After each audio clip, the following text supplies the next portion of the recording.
توقعاتي اني بلقي الالقاء مالي وبذهلهم، بيقولون لي انت خوش بمشي المرحله اللي عقب. المدربين اللي جابوهم لان كانوا اكثر من متعاونين. طبعا يعني غير اني تدربت على البيتش كم من يوم، تقدر تقول اني تجهزت لهم باني اتقن العمل واخلص على مشروعي طول هالفتره اللي طافت. يعني من زود ما انا حاليا يعني قاعد قلبي يضرب ما بقدر اقول لك غير اني اترقب.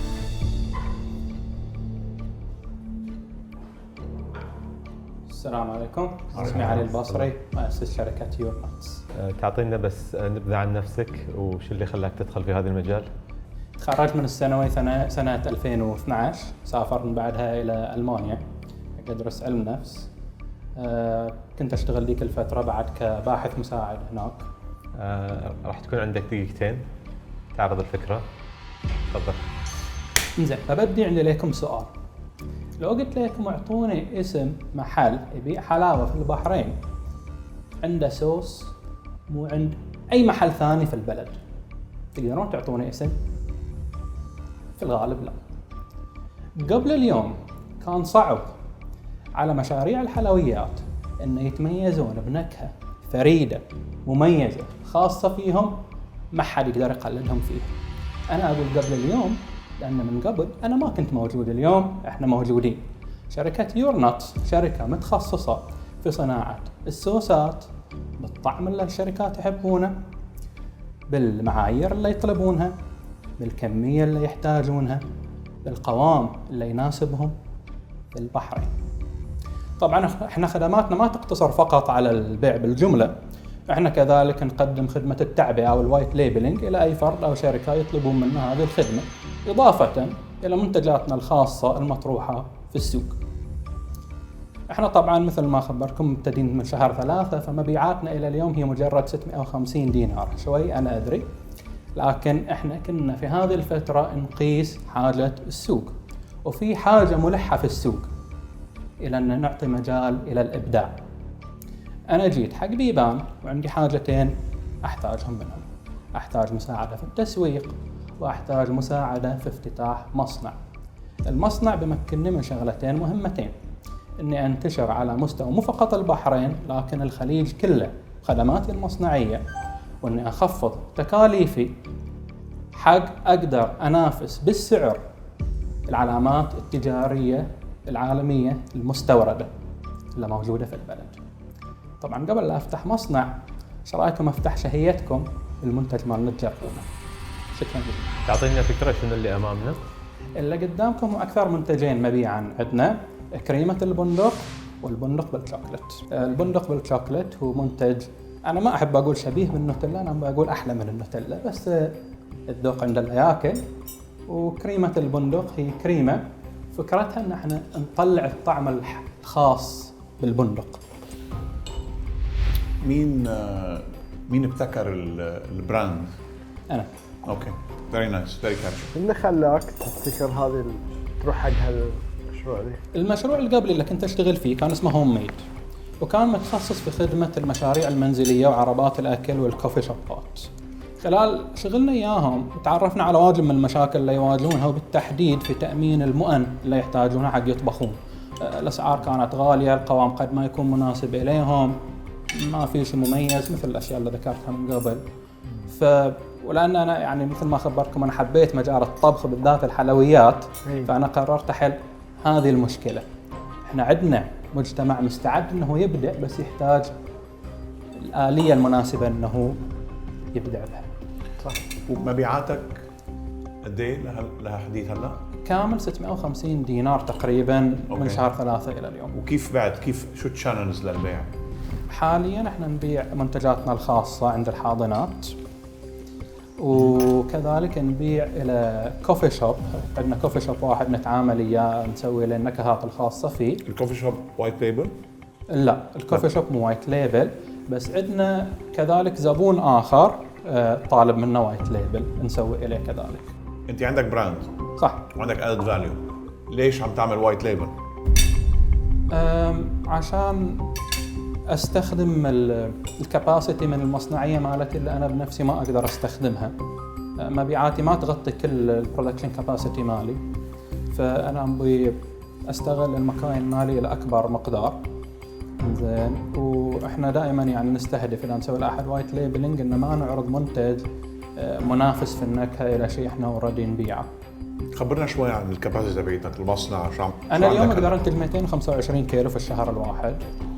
بالبيت عندك اوضه او انا او مستاجر؟ استاجرت شقه، جبت فيها المكاين المتخصصه في هذه الشغله واشتغل فيها. انا بروحي اقدر ازيد هذه الكباسيتي الى 1000 كيلو الشهر بروحي. من 250 الى 1000؟ من 225 الى 1000. فقط احتاج ازيد ماكينتين زياده والكباسيتي اقدر ارفعها الى هذا المقدار كشخص واحد. وال1000 يعطيك مدخول قد ايه؟ كيف البرايسنج؟ انا حاليا اذا ابيع بالجمله الى المحل مثبت سعر دينارين و300 للكيلو الواحد. طبعا يعني اذا ابيع منتجي الخاص المارجن يكون اعلى من دايركت تو كونسيومر. سو عندك كباسيتي تقريبا 2500 دينار بالشهر هلا؟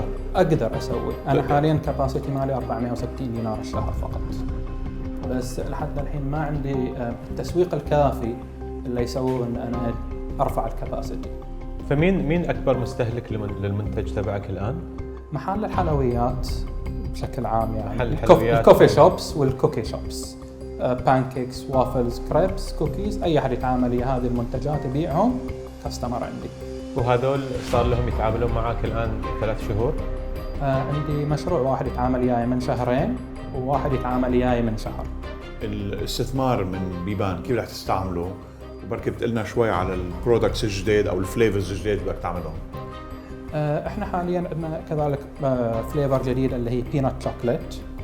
زين، وعندنا فليفر تيستد بس ما نزلناها في السوق اللي هي كوكونات شوكليت. زين، بس احنا فكرتنا حاليا وحاجتنا لاستثمار بيبان احنا نبي نفتح مصنع، مو عشان نبتدي بالبرودكشن لاين مالنا، لكن عشان نبتدي بالكاستم برودكشن لاين الى الشركات اللي يجونا. قد ايه رح يكلف المصنع؟ تقريبا 12,000 دينار حق يبتدي، وتقريبا 5,000 دينار لما يستقر.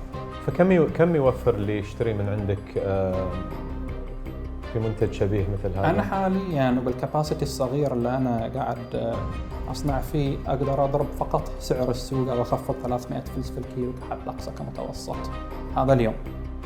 انا مقابل المنتج المستورد؟ مقابل المنتج المستورد، نعم، تقريبا 300 فلس في الكيلو. اذا قدرت 300 فلس هي عباره عن كم بالمئه من قيمه المنتج في الكيلو؟ المنتجات عاده تكون من 3 دينار و300 الى 4 دينار وشوي، بعض 15% يعني تقريبا، بس بعض المنتجات المارجن فيهم اكبر. انا حاليا تكلمت ويا الموردين من تركيا حق يوردون لي هذه البضائع، واقدر اخفض الكوست مالي مال البرودكت الى الثلث. زين، فاذا كان البرودكت بيكلفني 3 دينار بيكلفني تقريبا دينار و200. كل هذه الكوست اقدر اقطع منها شوي على قولتهم في المارجن عشان يستفيد اللي يشتري، واقدر اوصل من 500 ل 800 فلس اقل في الكيلو من المنتج. هذه في اي مرحله تقدر تقطع الكوست للثلث؟ اول ما افتح المصنع وعندي الكباسيتي ان انا ابيع بمقدار المصنع، يعني اذا وصلت اقدر ابيع 1000 كيلو الشهر اقدر افتح هذا الشيء. حاليا يعني بديت من 3 شهور. صح. اي، فيعني هذا اللي ناخذ على المشروع انه مشروع حديث، لكن اعتقد الوضع راح يكون مختلف لما من الحين للسنه القادمه ان شاء الله. فتوصيتي انا او رايي ان شاء الله نشوفك معنا في الدوره القادمه، تكون مرحله التاهيل فيها افضل. برافو اللي عملته. انا بدي اياك تركز على انك توصل لل1000 كيلو كاباسيتي اللي عندك اياها، وبعدين كثير انا مبسوط انك استفدت اوريدي من البوت كامب تبع بيبان. بعتقد شوي بكير على تتقدم ببيبان، بركي بنقدر بالمرحله الجديده ركز تعبي الكاباسيتي، ركز على الفليفرز.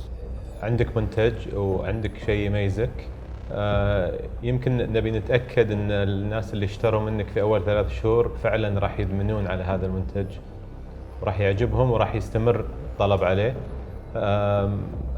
المده الزمنيه القصيره ما تخدمك حاليا، فيمكن لو كانت هذه المده اطول وثبت ان الطلب فعلا طلب راح يستمر، راح يقبل عليك المستثمر بشكل اكبر. ف ما راح يتم اختيارك هذه المره. لكن بدنا ان نشوفك في المره القادمه ان شاء الله. جبت لك كل واحد فيكم هديه، منتجات لدكتور منهم كل واحد. شكرا. الف شكر. نعم الله عليك. بالعافيه، شكرا جزيلا. الله يعافيك. نشوفكم السنه الجايه ان شاء الله. مع السلامه. شكرا، مع السلامه. يعني هي الفتره الزمنيه المحدوده ما تخفي. He's a bit too early. صعبة حتى لو كان بس he's زين. very passionate. و very detail oriented. أنا عجبني كل شيء بفكر فيه. بس يعني مساله التيستينج يعني very subjective. I know. يعني أنا I don't like sweets, so it's not the right thing. very difficult to evaluate. Exactly. للأمانة كانت تجربة واجد إيجابية، حثتني أتحرك أسرع من اللي كنت بتحركه. الطريقة اللي أشتغل بها، البروسيس مالي عجبهم. وجود حاجة فعلية في السوق للمنتج يعني عجبهم، المنتج عجبهم. ولو أنهم ما دخلوني للمرحلة الثانية، قالوا لي أرجوك تعال السنة الجاية. المشكلة الوحيدة كانت أن المشروع جديد، والله كان أموري طيبة. بواصل شغل، بكبر المشروع، ارجع السنة الجاية إن شاء الله.